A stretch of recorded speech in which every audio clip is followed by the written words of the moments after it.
नीम के पानी से नहाना, पानी में डिटॉल डालना, ये इन्फेक्शन को और बढ़ा देता है। लूज़ कपड़े पहने, ढीले कपड़े पहने, साथ में हाँ मैं आपको एक बताना चाह रहा हूँ कि हम लोग ना आजकल जैसे ऑयल लगा लेते हैं, ऑयल नहीं लगाना चाहिए, चूना लगा के आते हैं, तो वो भी इन्फेक्शन को बढ़ा देता है। हम आजकल निकाल भी देते हैं इनको, मसों को आराम से निकल भी जाते हैं। कोई भी गोली ऐसी पैदा नहीं हुई है जिसका कोई साइड इफ़ेक्ट ना हो। स्टेरॉइड को हमेशा कंडीशन के अकॉर्डिंग देना चाहिए।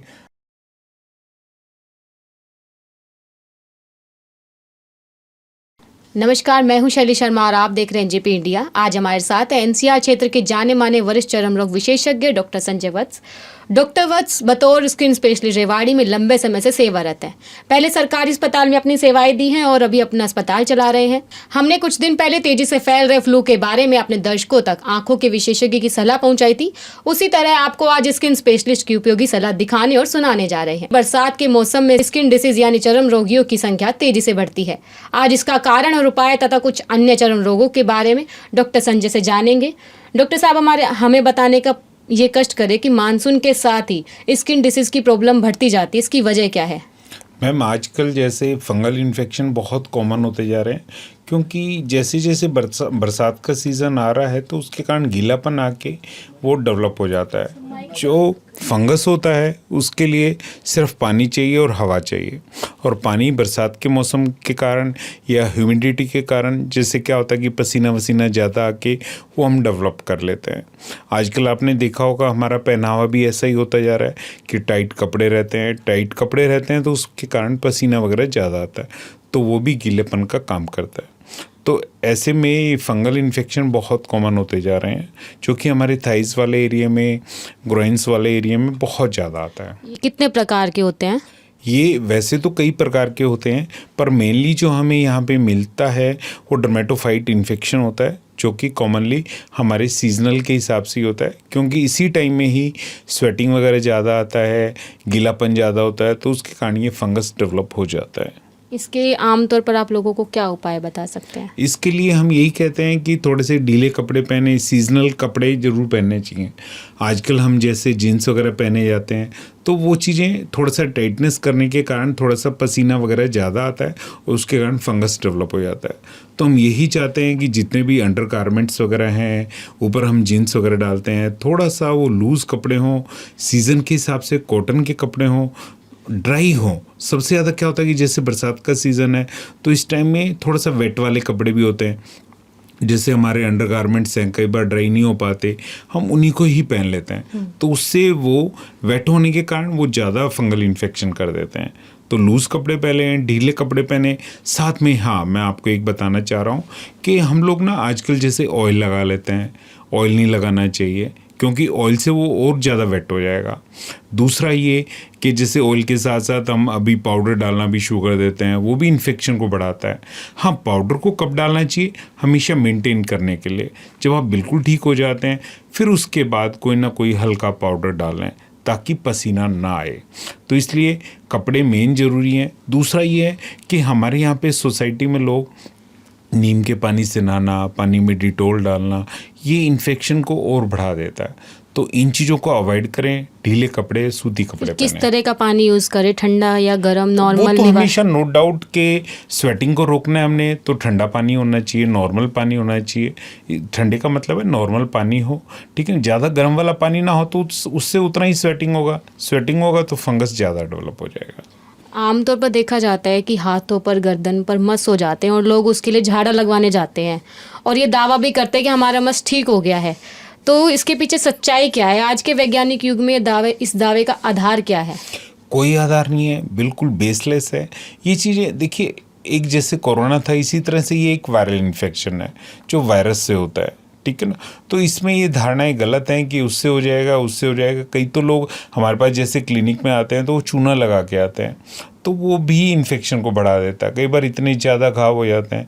तो ये वायरल है, इन चीज़ों की तरफ ना ध्यान दें, और ज़्यादा बेटर होगा कि डॉक्टर की सलाह पे, हम आजकल निकाल भी देते हैं इनको, मसों को आराम से निकल भी जाते हैं। तो एक भी नहीं रहेगा तो सारा फैलेगा नहीं, क्योंकि वायरस है, एक भी रहेगा तो फैल जाता है।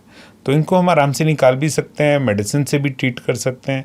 तो प्लीज़ ये धारणाएं गलत हैं कि उनके वहाँ पे पूजन करने से वो हो जाता है, माता का पूजन करने से हो जाता है। हाँ, अक्सर लोग जैसे धार्मिक स्थलों पर स्नान के लिए जाते हैं और क्या और दूसरों को भी सलाह देते हैं। बिल्कुल बिल्कुल, ये तो गलत इसके है। आपका क्या कहना है कि मैं यही कहूँगा कि जितने भी ये वार्ड्स होते हैं, मस्से होते हैं, ये वायरल इन्फेक्शन है, ये हमेशा डॉक्टर के ट्रीटमेंट से ही ठीक होंगे, इधर उधर की चीज़ों से ये ठीक नहीं होते हैं।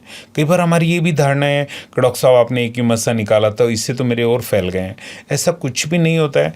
एक भी मस्सा है वो फैल जाता है। जैसे हमारा कोरोना वायरस था, एक पेशेंट था, उससे लाखों करोड़ हो गए। इसी तरह से वायरस है, एक भी रह गया तो ये फैल जाते हैं।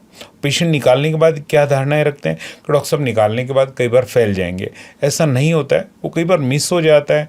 2-4 कई बार विजिट देनी पड़ती है ताकि हम ये देख लें कोई रह तो नहीं गया। कोई भी नहीं रहेगा तो फिर वो स्प्रेड नहीं करेगा। चर्म रोगियों को जो स्टेरॉइड दिया जाता है तो उसको कितनी मात्रा में देना चाहिए, क्योंकि आजकल ज़्यादा हो गया ये सब?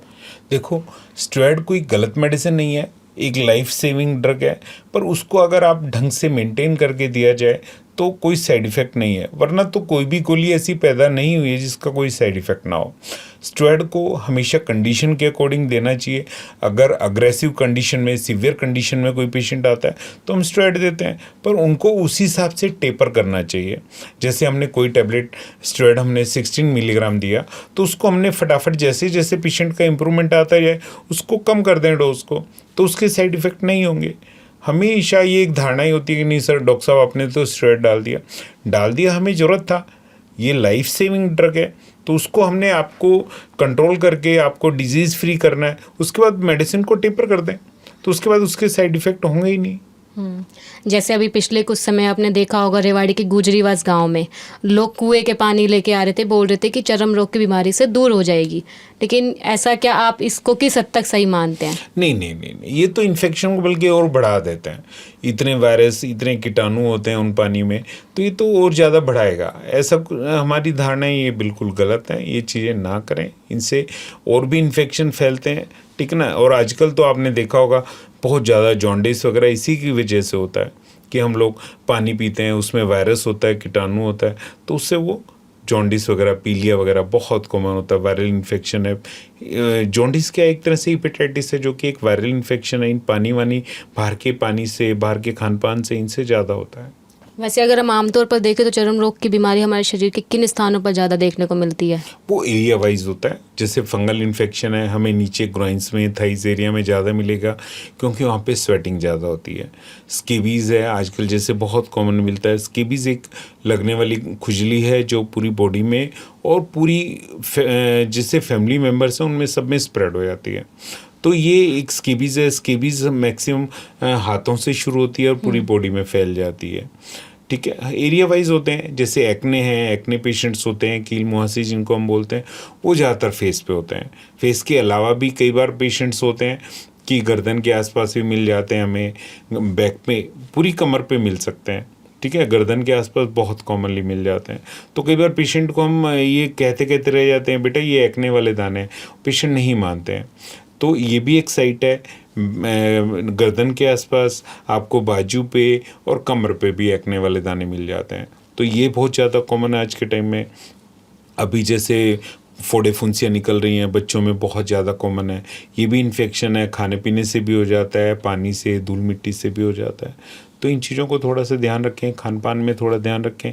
आप कभी भी देखना मैक्सिमम इन्फेक्शंस जितने भी होते हैं वो गर्मियों में ही होते हैं, क्योंकि हमारा खान पान बाहर का वही रहता है और उससे इन्फेक्शन कॉमनली हो जाते हैं। जैसे डॉक्टर आमतौर पर मुझे हमें संक्षिप्त में बताइए कि जैसे क्या सलाह दे सकते हैं? डॉक्टर क्या करते हैं कि कपड़ों को प्रेस करने के लिए पहनने को बोलते हैं चर्म रोगियों के लिए, तो और इस टाइप की क्या क्या सलाह हो सकती है जो लोग कर सके घरेलू उपचार में? देखिए, घरेलू उपचार में जैसे मैंने आपको पहले ही बताया, हाँ, ढीले कपड़े होने चाहिए, सूती कपड़ा होना चाहिए। ज़्यादा जैसे बाहर जाते हैं हम लोग तो आज के टाइम में सनस्क्रीन जरूर लगाए। सनस्क्रीन हमेशा 2 या 3 टाइम लगना चाहिए। आइडियली तो 3 बार लगना चाहिए, 9 बजे, 12 बजे, 3 बजे, ताकि पूरा टाइम निकल जाए। हमेशा हैट वगैरह भी यूज़ कर सकते हैं आप लोग, वाइड ब्रिम जैसे हैट होते हैं, तो उससे भी सन एक्सपोज़र कम हो जाएगा। सन एक्सपोज़र जितना कम होगा उतना स्वेटिंग कम होगा। तो ये चीज़ें हमें थोड़ा सा ध्यान रखें। फेस के लिए आप थोड़ा सा प्रॉपर हाइड्रेशन वगैरह भी कर सकते हैं। थोड़ा सा दिन में 2-3 बार फेस वॉश कर लें, थोड़ा सा हल्के हाथ से करना चाहिए, ज़्यादा रबिंग वगैरह नहीं होना चाहिए, तो ये ज़्यादा अच्छा रहेगा। चर्म रोगियों के लिए खान पान का आप क्या सुझाव देना चाहेंगे? खान पान में थोड़ा सा बाहर का फास्ट फूड वगैरह ना हो, पानी वगैरह थोड़ा सा घर का ही हो तो ज़्यादा बेटर रहता है, ठीक है ना। ये चीज़ें ज़्यादा अच्छी रखती हैं। वैसे जैसे हमने अभी बात किया है कि भाई लोग कुएं का पानी पी रहे हैं और पी रहे हैं, तो ये इन्फेक्शन को बढ़ावा देते हैं, ठीक है ना। तो और कोई ऐसा नहीं है कि बाहर और की चीज़ें बरसात के पानी में लोग अक्सर कहते हैं कि एलर्जी ठीक हो जाती है नहाने से, तो क्या इसके पीछे? नहीं, ऐसा तो कुछ नहीं है, पर बस थोड़ा सा यही है कि अब जैसे ठंडा पानी वगैरह यूज़ कर बरसात लें, का पानी शुद्ध माना जाता है। नहीं वो नो डाउट शुद्ध होता है, पर जब तक वो ऊपर रहे, नीचे आने के बाद तो वो फिर उसमें मिक्स होने के बाद तो सारा वही डर्टी हो जाता है। तो इसलिए कोई ऐसा वो नहीं है ऐसी कि भाई हम बरसात के पानी से ही सारी बीमारियां ठीक हो जाएंगी, तो ये धारणाएं गलत हैं।